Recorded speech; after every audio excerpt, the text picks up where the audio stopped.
Hi everyone, welcome to this episode of The Roads Less Traveled. I'm joined today here with my co-host Richard Trevisan, brand director of Genesis Motors Canada, and our guest today is Ian Rosen, Executive Vice President of Digital and Strategy at Harry Rosen. Ian, why don't you take a moment to introduce yourself? Thank you, Lance. Thank you, Richard. My name is Ian Rosen. I oversee corporate strategy and digital at Harry Rosen.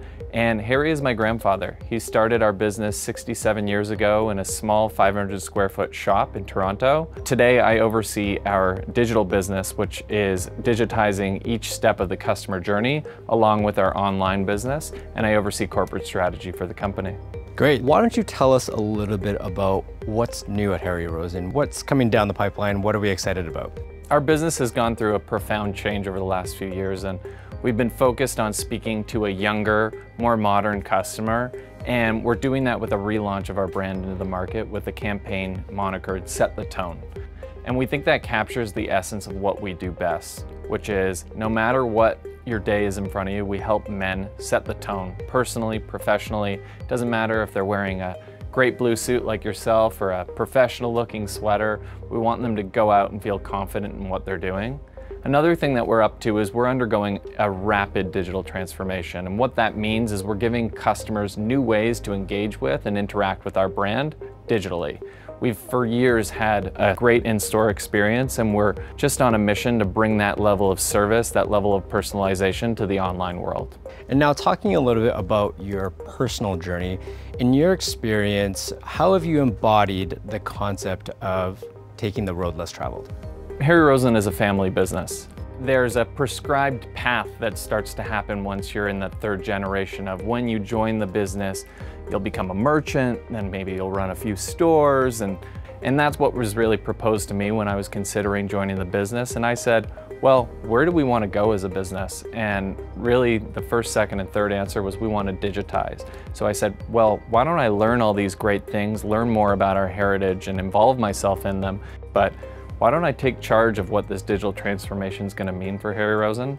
So I've been overseeing our digital transformation. I've been overseeing our e-commerce, our fast-growing e-commerce business, and it's helped me establish that future-looking point of view about not what Harry Rosen is, but what Harry Rosen will be, borrowing from that heritage that has done us and served us so well for 67 years.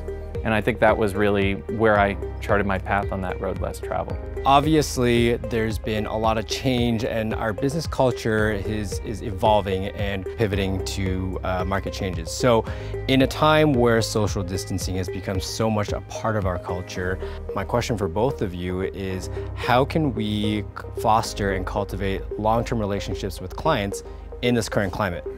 Richard. Yeah, let me start with saying full respect of the consumer, of your client. That's essential, especially during a pandemic situation where respect means safety distance, following the safety protocol, and making the consumer feel comfortable. And how do we do that? We go to the consumer. We say we come to you. We bring a test drive to your home, office, or cottage for a test drive. We follow the protocol, and this makes the consumer feel safe, comfortable, and in control, because then it's on demand. So it's very important to build this relationship, go to the consumer. I think we've taken almost the exact same approach, which is, how do you want to shop with us? Is that online with one-day overnight shipping? Is that digitally with a clothing advisor? Is that over FaceTime with a clothing advisor? Is that booking an appointment and coming into the store? These are all options that we've made available to the client, and to respect them, you have to put them in control and make, and service each journey. Another emerging trend for us is we're doing a lot of visits outside of the store with our clothing advisors at clients' home in the safety of their own environment, and people are really enjoying what that experience is looking like. Right, so communication and convenience seem to be two overlapping factors, two common denominators between your industries.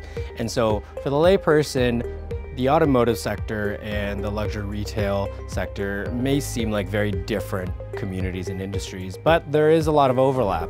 In your experience for both of you, where do you see the similarities coming across?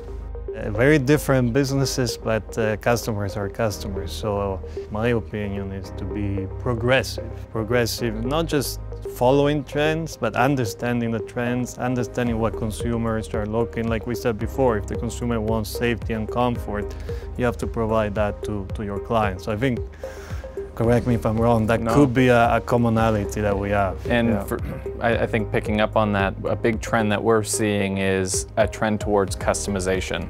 The client wants to feel like this is their suit, their sports jacket, even their shoe, their pair of jeans, and we're seeing a huge trend towards customization. We're trying to introduce it into new categories. We launched custom-made shoes last year. We just launched custom-made denim. We're launching custom-made overcoats. This is something that I think you see in the car industry is people want to choose their trim, the color of their dash, and people are just, they want to feel like it's theirs, and I think we're both rising to that occasion. It definitely complicates the supply chain, but that's what makes us better. Yeah, and I guess when you say customization, it's also when we look at the consumer behavior. It's a tradition for a consumer to look at details, especially in the luxury industries. Details are important. So by offering the capability for the consumer to select their own details, customization, you're actually extending what we at Genesis say, this relationship-based brand that we, for example, Genesis, we are a relationship-based brand, and we want to really offer to the consumer and build a relationship in the ownership cycle of their experience. Yeah, and we want people to walk out understanding what they just bought into. Where are all the secret pockets? Sometimes we let the customer figure that out themselves because there's a little bit of fun to it, but what type of tailoring was done? Was it hand stitched? Are there surgeon cuffs? How should they be wearing them? That makes the client feel a lot more comfortable. It also builds a more lasting relationship and positions you as that trusted advisor for whatever their needs might be.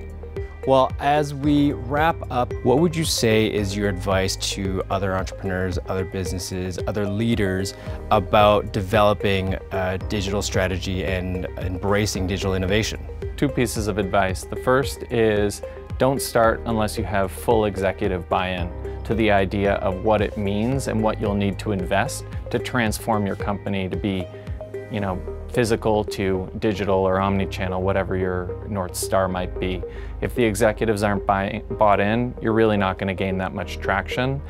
Once you've gotten that executive buy-in, I think it's really important not to nest this digital team, this digital organization underneath your traditional organization. Empower them, keep them off to the side, give them specific key performance indicators and deadlines and milestones that you want them to hit, but don't make them subject to the traditional, inertia of your organization. Empower them to keep pace with the market because digital is moving fast. You can undergo a digital transformation and be 2 years behind at the end of it. So it's really important to empower that team to keep pace with the industry. Right, so it's about being autonomous, embracing the spirit of exploration, and empowering your teams to be able to explore that. So with that in mind, thank you so much for this enlightening conversation, Richard and Ian, and thank you so much for tuning in and joining us for this episode of The Roads Less Traveled. If you're interested in learning more about the Genesis product lineup or how to reserve your own Genesis experience, head over to genesis.ca. Thanks again for joining us, and we'll see you in the next episode.